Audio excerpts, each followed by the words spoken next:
السلام عليكم ورحمة الله وبركاته. اولا انا حابة اشكركم جدا على التعليقات الجميلة والكلام الجميل اللي انتوا علقتولي بيه في الحلقة اللي فاتت. فعلا تعليقاتكم دي بتفرحني جدا وبتشجعني اني اكمل القصة بسرعة. ويلا بينا نبدأ القصة، بس ما تنسوش يا حلوين اللايك وتعليق حلو منكم بالصلاة على الرسول صلى الله عليه وسلم. قضت غادة يومها بنص عقل، مشغولة بشريف وازاي هيستقبل خبر فقدان نظره. استغلت فترة الراحة وراحت لدكتور العيون اللي متابع حالة شريف. دكتور نبيل، ازاي حضرتك؟ دكتورة غادة، سمعت انك عملتي مجهود في عملية كابتن شريف. مش قوي يا دكتور، الحمد لله عدت على خير. الدكتور علي بيشكر فيكي قوي. ربنا يكرمه، انا بتعلم منه كل حاجة. بس قولي الحقيقة يا دكتور، في امل انه يرجع يشوف تاني؟ امل ضعيف جدا، لا يتعدى 5%. بس موجود لكنه مش مضمون. لو 1% يبقى موجود. الدكتور نبيل باستغراب، ايه سر اهتمامك بالحالة دي؟ حادثة وكان معرض للموت اللي هو اخطر من كل اللي هو فيه دلوقتي. غادة وهي بتغير مسار الكلام، وهتبلغوه ازاي بالخبر؟ انا شايف ان احنا نقوله انها حالة مؤقتة وهنستنى شوية لما جسمه كله يتعافى ونعمل له عملية ترجع له نظره. وفعلا ده هيحصل؟ جرى ايه يا دكتورة؟ انا لسه قايلك ان مفيش امل غير بسيط جدا جدا جدا، وكمان صعب. صعب ليه؟ مش هنا، مفيش هنا الامكانيات للعملية دي. طيب في امكانيات بره؟ طيب بس لسه في عوامل تانية. اتحرك من مكانه وراح مكان الاشعة وشاور لها عشان يشرح لها بطريقة عملية. لما الجروح اللي حوالين العين العميقة دي تلتئم هنعرف نشخص الحالة اكتر. اكيد هيخسر مكانه في الفريق. في اوقات بتبقى الدنيا كلها في كوم والصحة في كوم تاني زي حالته دي، وممكن الله اعلم يتعافى بالكامل ويرجع فريقه. بس الموضوع محتاج وقت طويل، وخصوصا التئام الكسور، وانتي اكتر واحدة عارفة الحاجات دي بتاخد وقت قد ايه. ايوه عارفة. وقفت غادة وقالت معلش يا دكتور عطلتك، انا تحت امرك في اي وقت. وسابته غادة ومشيت وهي مش عارفة ليه بيشغلها المريض ده للدرجة دي. وقفت في الاسانسير وهي مش عارفة يا ترى تطلع الدور اللي فيه الأوضة بتاعته ولا تكمل طريقها وتروح تشوف شغلها. وقررت اخيرا انها تروح له بحجة انها بتتابع حالته. وفعلا وصل الاسانسير للدور اللي فيه اوضته، لكن غادة اتفاجئت ان دقات قلبها عالية. هي نفسها مش عارفة ايه سر انفعالها ده. مشيت بخطوات مرتبكة لاوضته واتفاجئت بممرضة بتنادي عليها، دكتورة غادة، في حد عايز يقابلك في مكتب دكتور علي. طيب جاية. وبصت لباب اوضته اللي كانت على وشك انها تدخله، وغيرت مسارها وراحت لمكتب الدكتور علي. خبطت على الباب ودخلت، لقت ناس ما تعرفهمش ومعاهم التيم بتاع دكتور علي. قال لها الدكتور علي تعالي يا غادة اتفضلي. السلام عليكم. الكل رد عليها السلام. الجماعة من النادي ومعاهم مبعوث من الرئاسة، والكل مهتم عايزين يعرفوا حالة الكابتن شريف بالتفصيل. اهلا وسهلا. الدكتورة غادة كانت معانا في العمليات وقامت بدور كبير في انقاذ رجل الكابتن. قال لها واحد من اللي موجودين.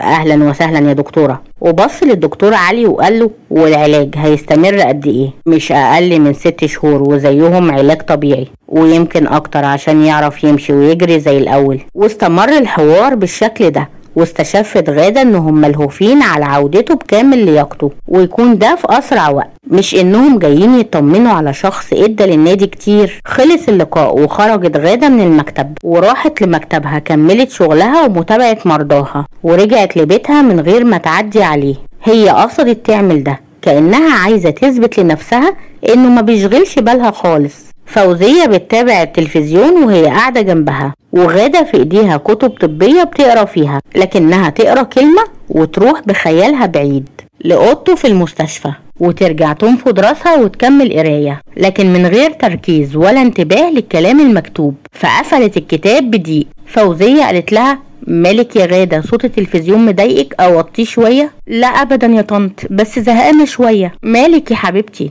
مش عارفة، مش عايزة ابص في كتب، زهقت. اطلعي اقعدي مع سارة شوية، او اقولك اطلعي هاتي عمر يقعد معانا، وحشني ما شفتوش خالص النهاردة. غادة بضحك طالما في الاستاذ عمر يبقى مش هنام النهاردة. يا سلام، ده انتي اكتر واحدة بتتخانقي عشان تشيليه، وهو كمان متعلق بيكي خالص. ما انا عمته حبيبته، امال ايه؟ خلاص روحي هاتيه يلا. ماشي. ولبست غادة اسدال الصلاة وطلعت شقة سارة ومحمود. دخلت وقعدت جنبهم وشالت عمر. عارف يا محمود لاعب الاهلي شريف عبد الهادي؟ طبعا عارفه، عمل حادثة امبارح وجه عندنا المستشفى. ايوه فعلا قريت على النت الصبح الكلام ده. ازاي بقى قوليلي؟ عربية نقل خبطت فيه. ازاي؟ لا معرفش تفاصيل الحادثة، بس اللي حصل ان هما دخلوا فيه من ناحيته وهو كان جاي متخرشم خالص. سارة قالت يا حرام، طب هو عامل ايه دلوقتي؟ للأسف حالته صعبة خالص، كسور في ضلوع الصدر ودراعه متجبس من اوله لاخره، ودراعه التاني سليم الحمد لله، ورجله اليمين كانت اكتر حاجة اتأثرت بالخبطة، بس الحمد لله كل ده كان مقدور عليه. لكن الاصعب من ده كله انه فقد نظره.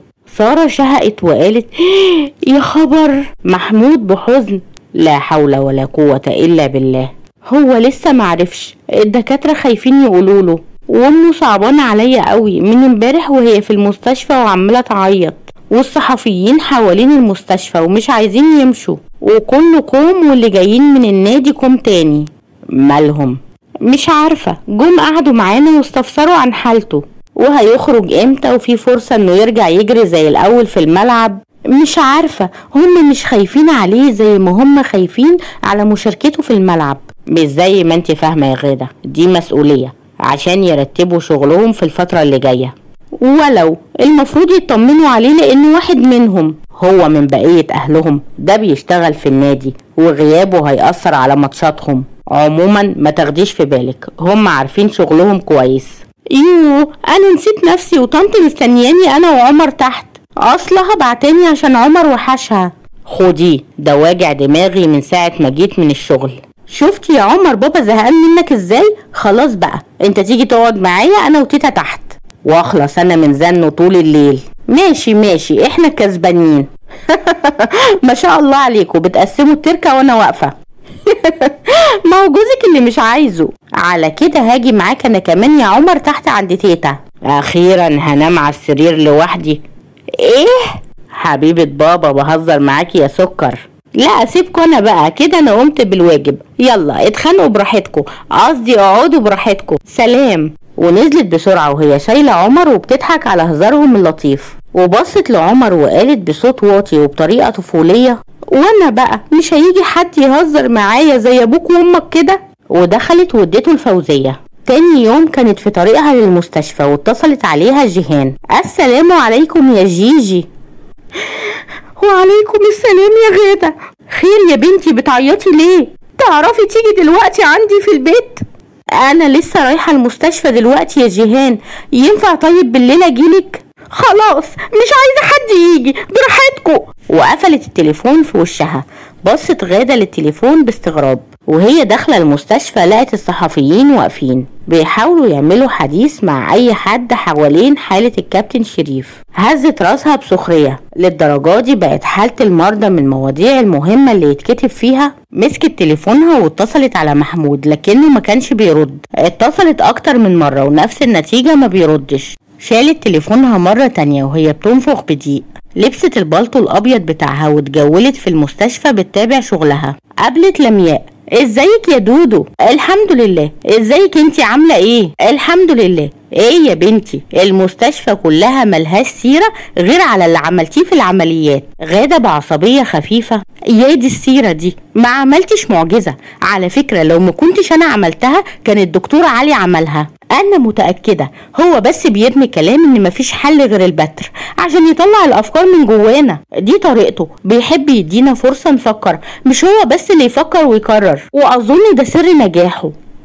طيب بالراحه شويه، بتتكلمي بعصبيه كده ليه؟ غادة وهي بتحاول تهدي نفسها. مش عارفه، بنت عمي كلمتني وهي متضايقه وعايزاني اروح لها، وانا كنت على باب المستشفى يا دوب لسه داخله، وبكلم اخوها ما بيردش، خايفه عليها. طيب استأذني وروحي لها. هعمل كده لما اكمل بس المرور، ولو مفيش حالات تستدعي وعادي هروح لها على طول. اوكي هتعدي على الكابتن؟ غادة بعدم اهتمام مصطنع.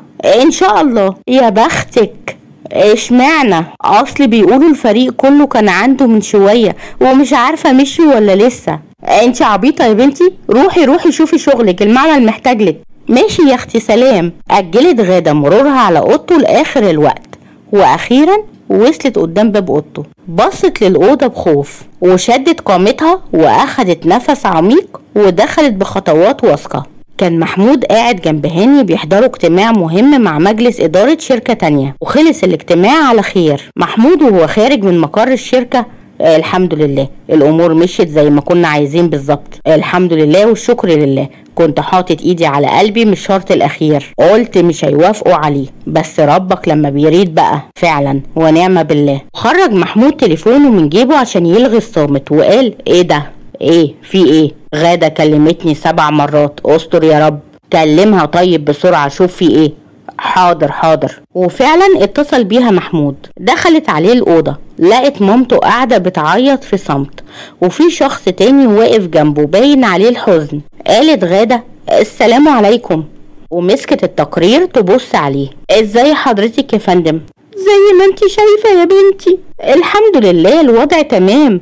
تمام ايه بس؟ انتي مش شايفة جسمه عامل ازاي؟ بصت في التقرير مرة تانية وقالت كل القرايات والمتابعات اليومية بتدل ان في تحسن ولو بطيء. كملت كلامها عشان تلطف الجو. انا سمعت ان الفريق كله كان هنا. جم بسرعة ومشيوا. واخيرا نطق وقال بخشونة انتي اللي جيتيلي اول يوم؟ ايوه انا بقى عايزة افهم انا هخرج امتى وهشيل كل الجبس ده امتى، والاهم من ده كله الرباط اللي على عيني ده هشيله امتى؟ حضرتك مستعجل ليه؟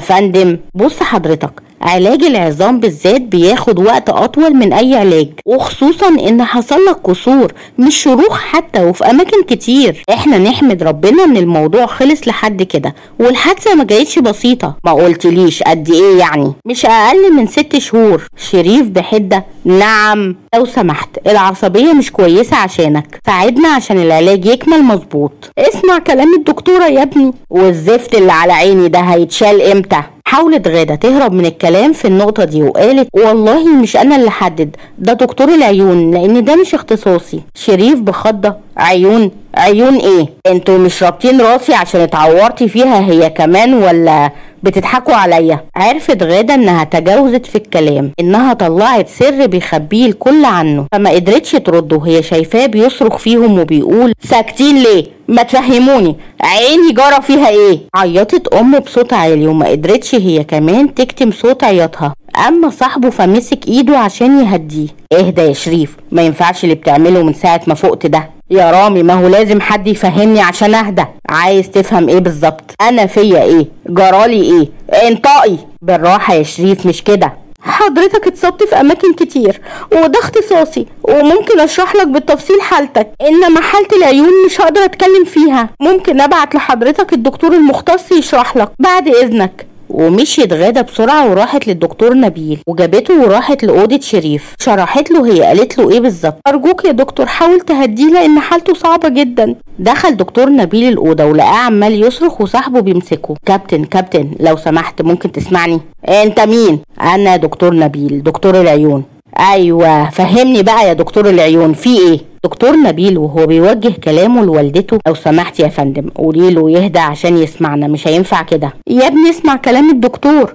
ما تقول يا دكتور. شرح له الدكتور نبيل حالته لكن من غير ما يذكر ضعف الامل في ان نظره يرجع له. بص في كسر بسيط حوالين عظمة العين وهم مستنيين ان انت تخف خالص عشان يعملوا لك عملية بسيطة في عينك ترجع لك نظرك من جديد. يعني يا كابتن شريف كلها مسألة وقت مش اكتر. هنا رن تليفون غادة وفتحت الخط بسرعة. الو ايوه يا محمود، ثانية واحدة خليك معايا. استأذنت غادة وخرجت من الأوضة عشان تكلم محمود. ايوه يا محمود انا اتصلت بيك كذا مرة، كنت في اجتماع مهم وعامل التليفون صامت. جيهان كلمتني وكانت منهارة خالص، كانت عايزاني اروح لها بس انا مش هقدر، انا لسه في المستشفى. ما تعرفش تروح لها انت تشوف مالها؟ لا مش رايح لها، دي بتتدلع اكيد. حرام عليك يا محمود، بتتدلع ايه بس؟ ما هي اتصلت بيا قبل الاجتماع وقال ايه عايزين اسيب كل اللي في ايدي واروح لها جري، لعب عيال. طيب مش انت خلصت؟